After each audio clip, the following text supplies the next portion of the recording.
Robert Villetien, ma fonction c'est président national de la mutuelle Bel Air, propriétaire donc de cette œuvre sociale. Céline Billon, je suis directrice du Centre Bel Air. Amandine Maurice, je suis secrétaire cadre administratif dans le Centre Bel Air depuis maintenant 16 ans. Maurice Jean-Baptiste, artisan depuis 7 ans. On accueille des classes de découverte qui est destinées à un public à partir de la moyenne section maternelle jusqu'au CM2. Surtout les enfants dont on sait que les parents n'ont pas de sous, les enfants différents, entendez les enfants handicapés, et puis naturellement les enfants orphelins.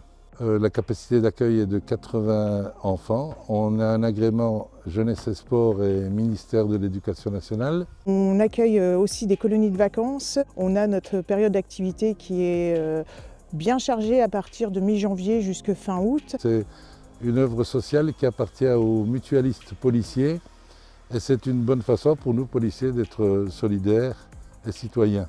Alors nous avons un agréable soleil, mais les températures ne suivent pas. En hiver, on atteint quasiment les moins 10 degrés. La journée, c'est agréable, mais effectivement, dès que le soleil se couche, on va retomber sur des températures plutôt négatives. Donc il faut effectivement qu'on puisse se réchauffer très facilement dans les bâtiments et que la chaleur reste dans les bâtiments. Alors l'été, en très bonne température, mais la canicule a touché tout le monde. Et dans les bâtiments, il faut qu'on retrouve une petite fraîcheur aussi, que ce soit pas trop chaud et pas trop frais. On a demandé à un spécialiste de faire un audit donc, sur le site qui nous a permis de découvrir des points de perdition, notamment de chaleur, lesquels points donc, nous ont conduit donc, à faire les travaux. Alors, on a fait plusieurs demandes de devis évidemment. On a retenu un artisan particulier.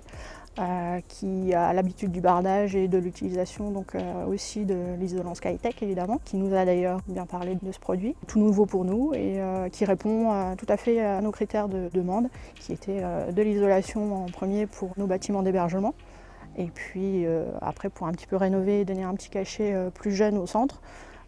Donc un petit peu de bardage. Des bâtiments qui servent aux dortoirs, en fait, on a aussi bien des chambres que des dortoirs dans les bâtiments, ce qui nous a permis en fait, de pouvoir bien accueillir les enfants dans des bonnes conditions, de ne plus avoir de problème de chauffage ou de température trop chaude. Actuellement, elle est à 350 mètres carrés sur 3 bâtiments.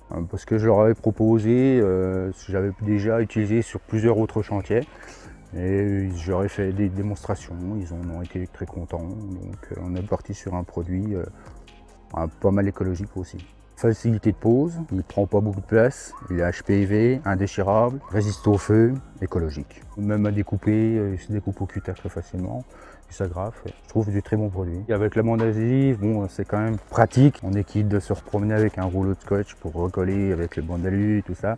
Là, il est déjà intégré, donc il y a juste à le dérouler et puis l'encoller. En fait, on peut le poser à même le produit. Un autre isolant, on peut le plaquer contre. Et puis bon, il faut quand même laisser respirer les bâtiments, que ce soit de l'intérieur vers l'extérieur. Et quand on le met en surtoiture, il peut pleuvoir par les intempéries, ça étanche. La vapeur d'eau peut migrer de l'intérieur vers l'extérieur. Ça conforte beaucoup les clients aussi. Donc là, il est combiné avec une fibre de bois en 100 mm. C'est exclusivement de la lame d'air en ventilation. Donc là, on est sur du 30-60. Donc c'est du Canexel. C'est un composite de bois constitué, restitué. Donc ça vient du Canada, c'est un bon produit aussi, avec plusieurs coloris à la fin. On a fait plusieurs autres petits chantiers, donc des 100-150 mètres carrés, exclusivement en toiture. Donc au lieu d'utiliser un écran de sous-toiture, on utilise l'écran complément d'isolation, donc le Skytech. Aussi en bardage, sous-bardage, on utilise aussi énormément. Et alors donc il y a une ventilation inférieure avec des grilles anti-rongeurs et une ventilation haute pour tour de toiture. C'est juste latté contre latté en extérieur. Donc ça fait 60 mm de passage d'air. C'est ce que Canexel nous impose. On fait tout pareil, en fait on recopie, c'est la ventilation à la fin. Elle vient seulement à la fin, à la dernière lame, elle se positionne en dernier. Le confort thermique, oui, ils le sentent surtout en été. Il y a un confort d'été, comme on le positionne avec une fibre de bois, donc c'est quand même beaucoup le confort d'été. Ils le ressentent beaucoup là-dessus.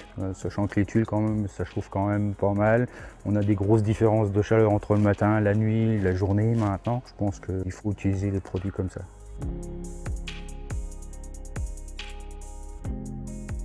Alors tout s'est très bien passé au niveau de l'accès de la structure, des bâtiments. En fait, les ouvriers se sont super adaptés pour ne pas perturber le fonctionnement du centre. Les radiateurs d'habitude étaient bien mis à cette période de l'hiver dans les Vosges, donc on est bien sur du thermostat 5 et là en fait on est redescendu à un thermostat qui est plus agréable, donc au niveau 3.